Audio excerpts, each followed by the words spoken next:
این غذای خشک آقاته. چی شد؟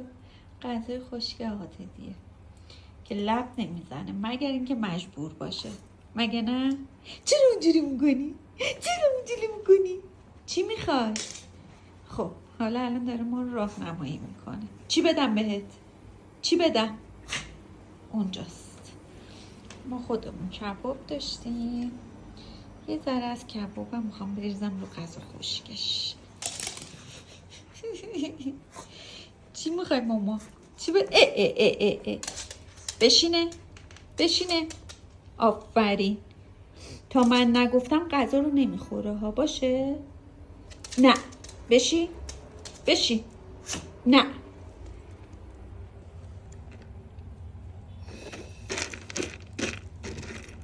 یه ذره ازش کبابی بشه. نه نمیخوره الان. پسر خوبیه چون که نه آفرین. بشین حالا بخور.